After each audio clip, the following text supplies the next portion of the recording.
তিশা, তোর এখনো টেবিল মোছা হয়নি? এই তো ম্যাডাম, শেষ হয়ে আইছে, এদিক দিয়ে মুছলেই হয়ে যাব। ঠিক আছে, টেবিল মুছে তারপর রান্নাটা শেষ করে নিস। হ্যাঁ আচ্ছা।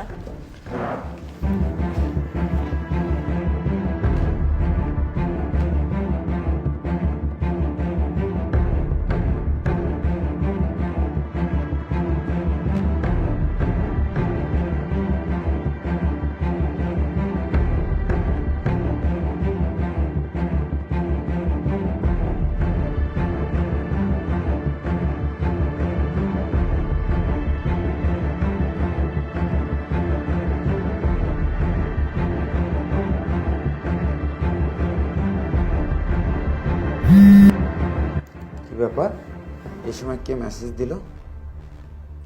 ও তাহবিন, এবার কিসের ছবি পাঠাইলো?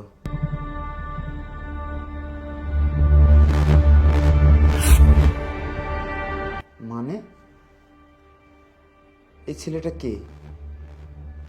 একে তো আমি কখনো দেখি নাই।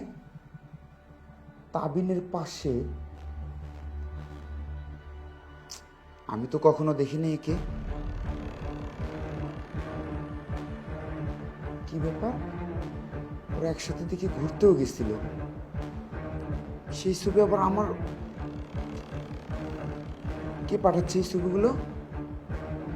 তার মানে আমি বাসায় না থাকলে এগুলো করা হয়, ঘোরাঘুরি করা হয় না? স্ক্রিনশট।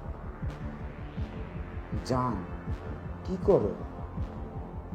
বসে আছি আমি, তুমি কি করো? আমিও তোমাকে মিস করছি, আমিও খুব মিস করছি। শোনো না, তুমি আমার বাসায় কখন আসবে? তোমার হাজবেন্ড অফিসে গেলে আমাকে কল দিও।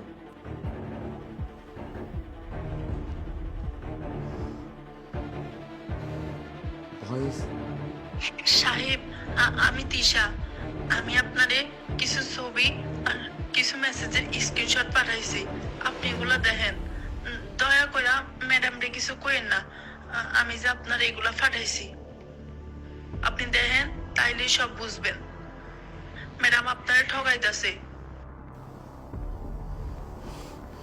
মানে তাবিনগুলো আমার সাথে কি করতেছে?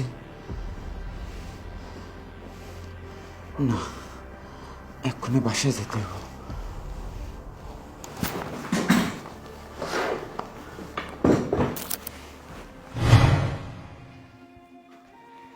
জান, তুমি আসছো? আমি কখন থেকে তোমার জন্য ওয়েট করছি, এত দেরি করলে কেন?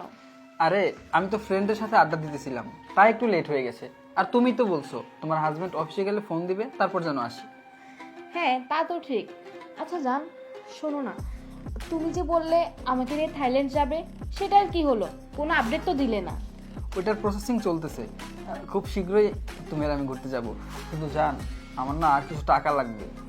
টাকা লাগবে? আচ্ছা সমস্যা নেই, তুমি এ নিয়ে টেনশন করো না, তোমার অ্যাকাউন্টে আমি টাকা দিয়ে দিব। আচ্ছা ঠিক আছে, এই জন্য তো তোমাকে আমি এত ভালোবাসি। হ্যাঁ জান, আমিও তোমাকে অনেক ভালোবাসি।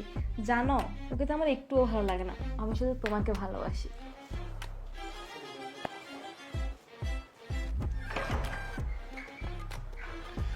এই, তোর ম্যাডামের পাশে ওই ছেলেটাকে? ম্যাডামের বয়ফ্রেন্ড সাহেব। তোর এত বড় সাহস, তোর ম্যাডামকে আবল তাবল কথা বলিস? স্যার বিশ্বাস করেন, আমি আবল তাবল কথা কইতাছি না, আমি সত্যি কথা কইতাছি। আমি আপনাদের যে ছবি পাঠাইছি, ওর পাশে ম্যাডামের বয়ফ্রেন্ডই ছিল। ম্যাডামের বয়ফ্রেন্ড? তুই যদি আগে থেকে জানিস তাহলে এতদিন বলিস নাই কেন? ম্যাডামের ভয় কই নাই, ম্যাডাম আমার অনেক হুমকি দিছে, আমি যদি এই কথা আপনার কাছে কই তাহলে ম্যাডাম আমার মাইরে লইব, ইলিগা কই নাই। কিন্তু আমি দিন দিন দেখতেছি ম্যাডাম ওই ছেলেটার প্রতি দুর্বল হয়ে যাইতাছে, ইলিগা কইছি।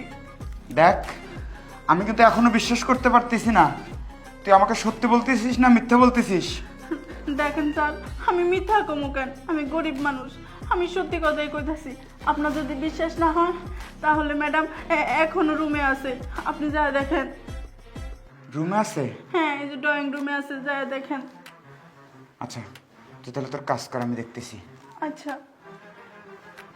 আচ্ছা, আমি না একটা বিষয় বুঝতেছি না, তুমি যে বললে তোমার হাজবেন্ডকে ডিভোর্স দিবে, ও যদি তোমাকে ডিভোর্স দিতে রাজি না হয় তাহলে কি তুমি আমাকে ছেড়ে দিবে? আরে তুমি কি বলছো? ও আমাকে ডিভোর্স দিতে না চাইলে অন্য প্ল্যান করব, ওকে বিষ খাইয়ে মেরে ফেলবো।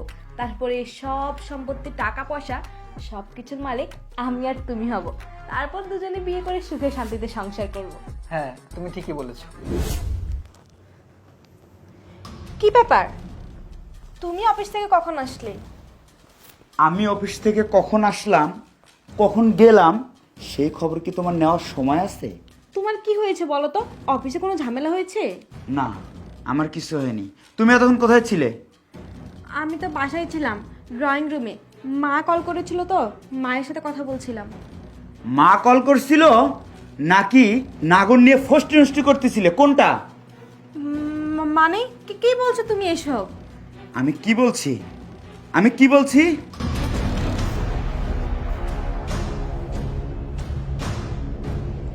এগুলো কি কি এগুলো? শোনো, আমি তো তোমার ওয়াইফ, তাই না? তুমি তো আমাকে ভালোবাসো। একবার বিশ্বাস করো, এই সব কিছু মিথ্যে। আমি এসব কিচ্ছু করিনি। সব কিছু মিথ্যে না? আমি আমার দুই চোখে মিথ্যা বলবো না? আমি যা দেখেছি সব মিথ্যে। আমি তোকে ভালোবাসছিলাম, আমি তোকে অনেক ভালোবাসছিলাম, আমি তোকে অনেক বিশ্বাস করছিলাম, কিন্তু এই সব দেখার পর আমার বিশ্বাস, ভালোবাসা, আস্থা, ভরসা সব কিছু শেষ হয়ে গেছে। এই, আমি কি তোকে কম ভালোবাসতাম? আমি তোকে কি না দিচ্ছি বল আমাকে? তুই যখন যেটা চেয়েছিস আমি তখন সেটাই দিয়েছি। আমার অফিসে যদি কাজের চাপ থাকতো, তুই যদি আমাকে একটা টেক্সট করতি, আমার ভালো লাগতেছে না বাসায়, আমি ঘুরতে যাব, আমি খাইতে যাব, আমি সাথে সাথে কোনো অজুহাত না দেখিয়ে তোর ইচ্ছেগুলো পূরণ করার চেষ্টা করেছি, তোর আবদারগুলো পূরণ করার চেষ্টা করেছি। তুই যা চেয়েছিস আমি তাই দেওয়ার তোকে চেষ্টা করেছি, কিন্তু তুই আজ আমার বাসায়, আমার ড্রয়িং রুমে তুই অন্য একটা ছেলেকে নিয়ে, ছি, আমার ভাবতেও ঘৃণা হচ্ছে তোর প্রতি। তুই এতটা বেঈমান, তুই এতটা কালপিট। তোকে আমি চিনতে ভুল করেছিলাম, তোকে আমি চিনতে ভুল করেছিলাম। তোর ওই মুখ দেখার কোনো ইচ্ছে আমার আর নেই। তুই এখন আমার চোখের সামনে থেকে চলে যা, চলে যা আমার চোখের সামনে থেকে। প্লিজ, আমি তোর মুখ দেখতে চাই না। তুমি আমাকে মাফ করে দাও, একটা বার সুযোগ দাও। চুপ! তোর মাপ চাওয়ার কোনো যোগ্যতা আর নেই। তুই যা করেছিস এত করে মাপ চাওয়ার কোনো যোগ্যতা আর নেই। তুই আমার চোখের সামনে থেকে চলে যা। এই, তোকে ঘিরে আমার সব স্বপ্ন ছিল, তুই আমার জীবনটা এলোমেলো করে দিয়েছিস, তুই আমার জীবনটা নষ্ট করে দিয়েছিস। আমি তোকে দেখতে চাচ্ছি না।